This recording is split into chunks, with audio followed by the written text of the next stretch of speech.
Technology in ancient Rome is often underestimated. The Romans actually had some pretty incredible tools and abilities whose legacy has allowed us to benefit in innumerable ways. This video will introduce you to just a few of the impressive technological innovations the Romans had, which we still see around us today. First, take a look at this Roman implement. It looks pretty much like a camping tool we still use. You can see a variety of things which open outwards from a central pivot. You can see the spoon, but it also has some picks which could have been used for food, opening shellfish, for example. There's also something quite amazing, a small three-pronged fork. The Romans are generally said not to have used forks, but here we see a small one which could have had the same use as today. This is a very clever tool, which would have been so useful for soldiers or travelers that they always had access to what they needed. This odd-looking series of clay tubes is one of the most important innovations in central heating. This is what allowed for the development of the chimney and ductwork, which heat our homes today. It allowed us to direct heat, similar to modern heating ducts, while allowing smoke to exit, which made spaces much more pleasant and healthy to live in. Here you can see the broken structures called tubuli, which is where our word tube comes from. And here you can see the tubuli going up inside a wall, directing the smoke out through the roof, like our chimneys do today, as well as directing the heat up the walls to make the room warmer. These tubuli were originally designed to heat Roman baths as part of the hypocaust system, but they soon came to form the heating systems of buildings in colder parts of the empire like Britain. Another important element of technology involves standardized measurement, essential for buying and selling products even today. This is a Roman system of weights used in places like markets, and similar weights are still used around the world today. The merchant would place the product, such as a measure of grain, on a balance on one side and add weights on the other side, holding the rod in the middle. When the rod was balanced, sitting parallel to the ground, the merchant knew the weight of the product and therefore how much the customer should pay. These are some examples of weights in the shapes of busts or jars. Nothing was ever plain in the Roman world. These tools should also look familiar. They're very much the same as tools you'd find in modern geometry sets or at your local hardware stores. They're used by carpenters, engineers, architects, surveyors, and even more today. You can see several right-angle squares used for making perfect 90-degree lines, and here are also several compasses used for drawing perfect circles, and calipers used for transferring measurements from one structure to another. None of these items would look out of place on a modern drafting table, but these come from a Roman city 2,000 years ago. Our next technology has to do with one of the most essential staples of any diet, bread. Today we have a number of kitchen tools we use to prepare foods and mix or grind ingredients. The Romans had to do the same types of things in order to cook. In any classical museum you'll find various grain mills like these. The first is a commercial size, used in a bakery selling bread to the public. It would have been moved in a circle using an animal like a donkey attached to a wooden pole, like the one you see here. And it would have processed large volumes of flour. The grain was put in a hole at the top, and it trickled down between the two stones, being ground by the rotation of the upper stone. The flour would squeeze out between the two stones and be collected by workers or be sold to people using it to make bread at home. And the final one is much smaller, still for home use, and could be moved by a person turning a thick wooden stick. No matter how wealthy or poor a person was, bread was an essential component of the Roman diet. And so there were technologies to help people access flour on small or large scales, depending on what they needed.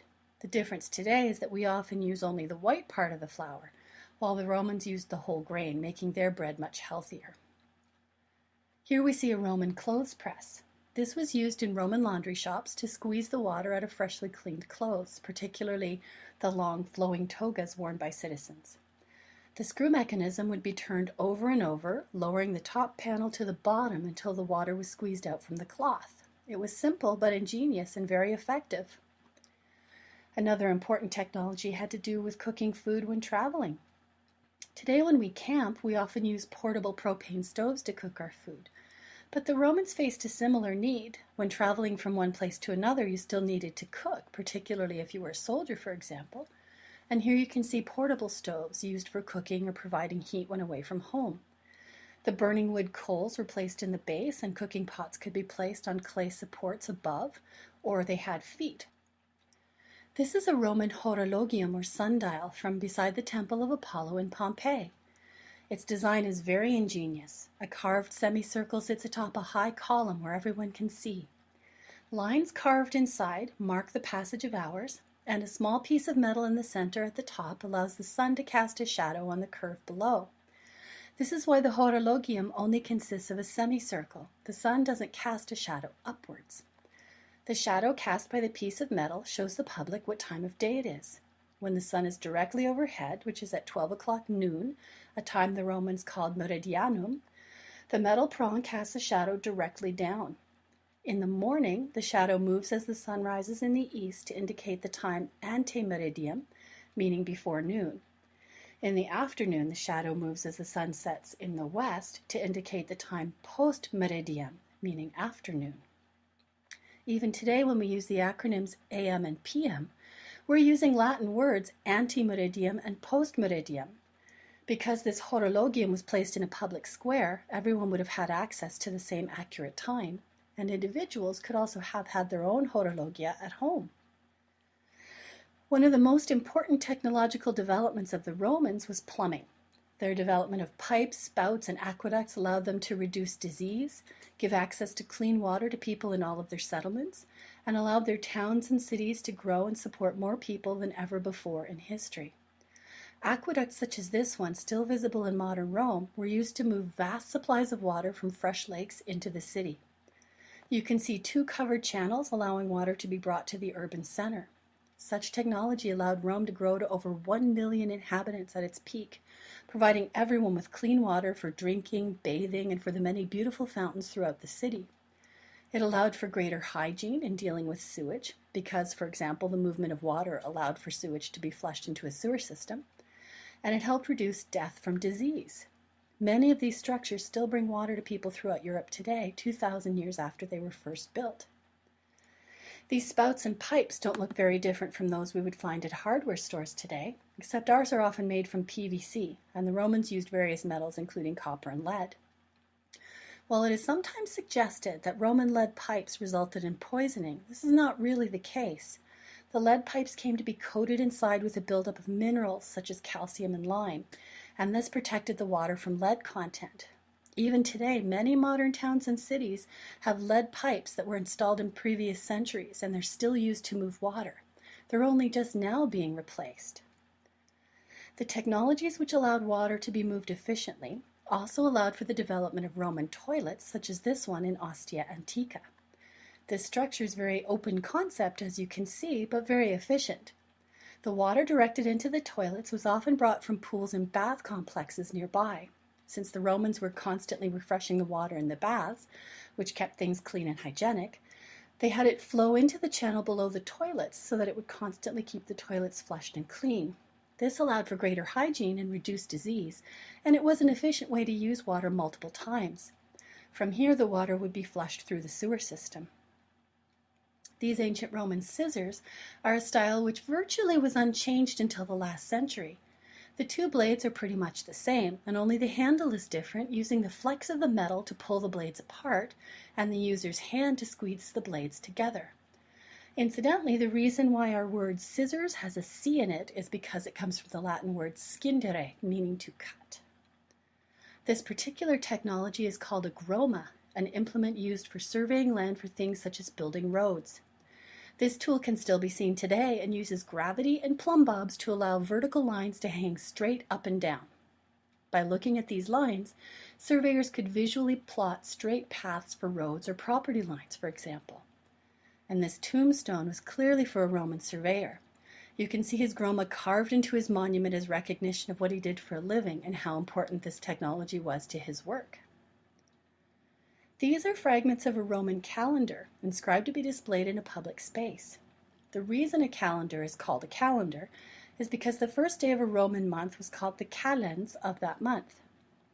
The Romans had names for the other days of the month, often connecting to phases of the moon and indicating things like festivals or religious observances. The structure of the Roman calendar, including the names for the months, was revised by Julius Caesar and has formed the basis of the calendar we still use today. The Roman vaulted arch and the development of concrete require their own video, but for now we'll just look at these two technologies briefly. The vaulted ceiling of Rome's Pantheon, the temple to all the gods, was a remarkable technological development. The engineering behind this structure allowed the building of round, vaulted ceilings in thousands of later religious and governmental buildings to be possible. Think of the Duomo in Florence, St. Peter's Basilica in Rome, St. Paul's Cathedral in London, or the Capitol Dome in Washington. The Romans used the concept of channeling the downward force of the weight of the roof so that it flowed from the oculus, which is the opening at the top, down the round sides and down the walls below. The round roof was designed to be thicker at the base and thinner toward the oculus in order to reduce the overall weight of the structure and to allow the force to be channeled downwards. In addition, the stone used in the roof was essentially carved out to decorative squares, whose purpose was not just for decoration, but was really meant to reduce the overall weight of the roof. After 2,000 years, the structure is as strong as ever, and the open oculus at the top is still a marvel of engineering. The Romans also faced issues around the environment similar to those we face today. In particular, they faced the issue of what to do with the trash generated by 1 million people. At this site in Rome called Monte Testaccio, we can see the issue reflected in physical form. This mountain in the center of Rome was created from millions of pieces of broken pottery. When amphorae of olive oil or wine, for example, were imported into the city, they had to be dealt with when they were empty, just as today we need to deal with the plastic or glass containers our food comes in. Sometimes these amphorae could be reused if the contents could be cleaned out sufficiently, but often, especially if olive oil were in the amphorae, they needed to be thrown away because the oil became rancid and couldn't be cleaned out effectively. Pottery which was broken in transit or in use was also thrown away here, creating a giant mountain you can still climb today. So just as we today face concerns about what to do with our trash, the Romans had to put their unwanted things somewhere. Because things like carved stone, fired pottery, and forged metal don't generally decompose, though, these items for the Romans became cultural artifacts. The fragments of pottery in Monte Testaccio provide fascinating information about what the Romans ate and imported.